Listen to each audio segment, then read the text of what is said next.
Hello दोस्तों। आज मैं बात करने जा रहा हूँ डोगा की आई लव यू सीरीज़ के बारे में। जैसा कि आप देख पा रहे हो कि मेरे पास ये सीरीज़ डोगा डेस्ट नाइन के नाम से अवेलेबल है। और इस सीरीज़ को हाल ही में पेपर बैक एडिशन में वापस से रीप्रिंट किया गया है। और इस सीरीज़ में 5 कॉमिक्स हैं। वैसे तो यहाँ पर नाम लिखे हुए हैं, लेकिन मैं कवर्स के थ्रू आपको सीरीज़ के नाम बताऊंगा। फर्स्ट पार्ट का नाम है चीख डोगा चीख। सेकंड पार्ट का नाम है लोमड़ी।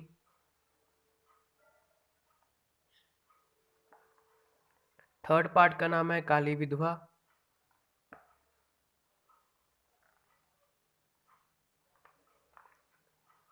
फोर्थ पार्ट का नाम है खराब कानून। और लास्ट पार्ट का नाम है आई लव यू। अब ये जो सीरीज़ है डोगा की, इसका आर्टो कैसा है, स्टोरी कैसी है, इसके बारे में आपको मैं अभी बता देता हूँ। सबसे पहले आर्टो की बात करूँ तो आपको पता ही है कि डोगा की शुरुआती कॉमिक्स में मन्नू जी का ही आर्टवर्क रहा है, जो कि ऑफ कोर्स काफ़ी अच्छा ही होता है। और आर्टवर्क इस सीरीज़ का काफ़ी अच्छा है।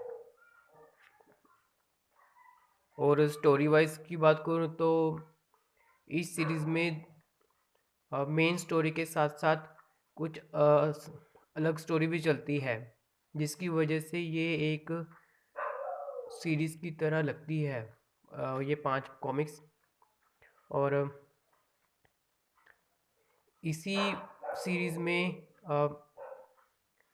डोगा का जो होता है ना, मतलब डोगा को पता चलता है कि किसी को उसका राज मालूम है कि सूरज ही डोगा है, जिसके बारे में किसी और कॉमिक में अच्छे से बताया गया है।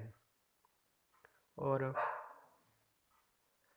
जैसा कि मैं कह रहा था कि आर्टो काफ़ी ज़्यादा शानदार है और स्टोरी भी काफ़ी अच्छी है। और अगर आप एक डोगा के डाई हार्ड फैन हो तो डेफिनेटली आपको ये सीरीज़ खरीदनी चाहिए। अगर नहीं भी हो तो भी अगर आप एक अच्छी सीरीज़ इंजॉय करना चाहते हो तो भी ये सीरीज़ पूरी वर्दी है। और डेस्ट में तो ये चीज़ अच्छी लगती है कि इसके साथ साथ कुछ अलग से इंफॉर्मेशन देखने को मिल जाती थी, जैसे इंस्पेक्टर चीता का करेक्टर के बारे में, मोनिका के बारे में, ऐसा। सच को तो डेस्ट की बात ही अलग थी। और जैसे कि मैंने आपको कहा कि इसका पेपर बैक हाल ही में ही रिप्रिंट हुआ है। और मोस्ट प्रोबेबली ये सीरीज़ को कलेक्टर एडिशन में भी ला सकते हैं। और मेरे ख्याल से इसका कलेक्टर एडिशन भी ज़रूर आएगा। और अगर मैं बताऊं, जो पहले 4 पार्ट हैं इस सीरीज़ के, वो 32-32 पेजेस की कॉमिक्स हैं। और जो लास्ट पार्ट है वो है 64 पेजेस की कॉमिक्स। और जैसे मैंने बताया कि ये हाल ही में ही पेपर बैक एडिशन में रिप्रिंट हुआ है संजय गुप्ता द्वारा। तो आपको पता है कि 32 पेजेस की कॉमिक होती है 80 रुपीज़, और 64 पेजेस की कॉमिक होती है 140 रुपीज़। और अगर हम सिर्फ पेपर बैग के अकॉर्डिंग काउंट करें तो 80 को आप 4 से मल्टीप्लाई कर दो, 320। और 140 की 64 पेजेस की कॉमिक है, 320 प्लस 140 तो कितना हुआ,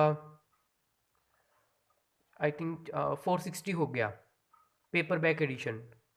और अगर इसका कलेक्टर एडिशन आया तो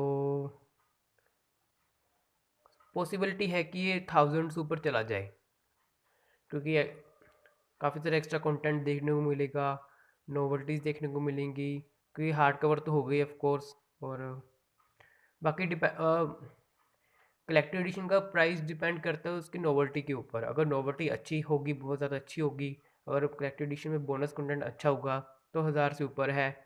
अगर ठीक ठाक कंटेंट हुआ, ठीक ठाक नॉवेल्टी हुई, तो मोस्ट प्रोबेबली ये 800 का आपको करेक्ट एडिशन आराम से मिल सकता है। बट मुझे तो मेरी तो अच्छी बात ये है कि मेरे पास ये सीरीज़ डाइजेस्ट के फॉर्म में है, और अगर मैं इसके एमआरपी के अकॉर्डिंग दिखाऊं तो ये 100 रुपीज़ की डाइजेस्ट थी। और अगर देखा जाए तो ये सस्ते वर्जन का कलेक्टर एडिशन ही है, बस विदाउट हार्ड कवर। तो लास्ट में बस यही कहना चाहूँगा कि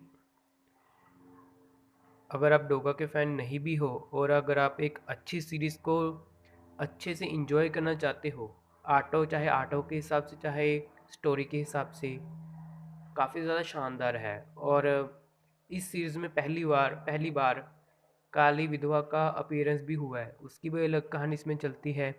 मोनिका की भी अलग कहानी चलती है, और सूरज यानी कि डोगा की भी चलती ही है कहानी। तो लास्ट में ये कहूँगा कि फुल पैसा वसूल सीरीज़ है। पर्सनल रिकमेंडेशन के अगर मैं बेसिस भी कहूँ तो आप इस सीरीज़ को आसानी से आराम से खरीद सकते हो।